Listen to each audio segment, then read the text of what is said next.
cette époque-là, le roi des dragons, qui régnait sur la mer, avait une fille qui était la plus belle de la Chine tout entière, le ciel, la terre et la mer réunis.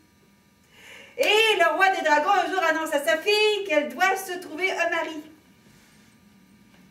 J'épouserai volontiers un jeune homme digne et courageux. Comment?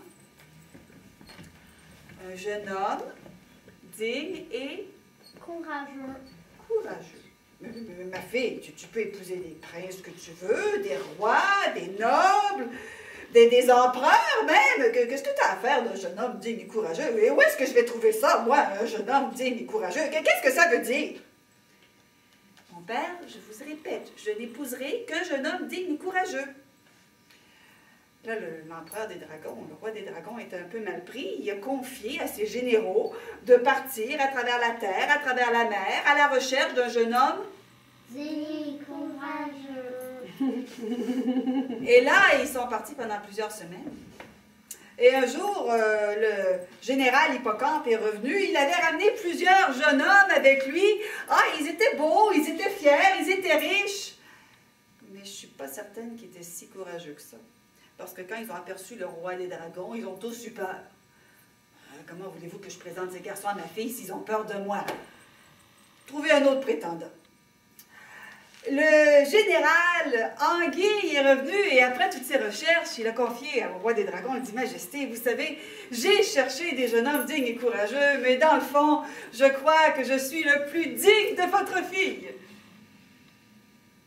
Bon, courageux peut-être, digne c'était moins certain.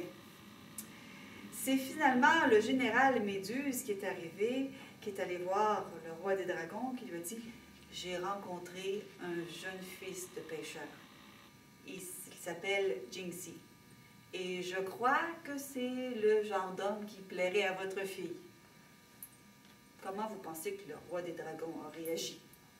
Oui. Tu penses qu'il a dit oui? Un fils de pêcheur? Lui qui est empereur? Ben, il n'avait pas bien le choix, mais il n'était quand même pas pour laisser partir sa fille comme ça. Il faut que je lui lance une épreuve, au moins. Alors, ce soir-là, Jingxi était chez lui avec son frère. Ils dormaient sur une petite natte à l'entrée de leur cabane. Et Jingxi a fait un rêve. Et dans son rêve, il y avait une femme tellement belle, tellement resplendissante. Et elle l'appelait, elle lui disait « Jingxi, viens me rejoindre, je suis sur le bord de la mer. »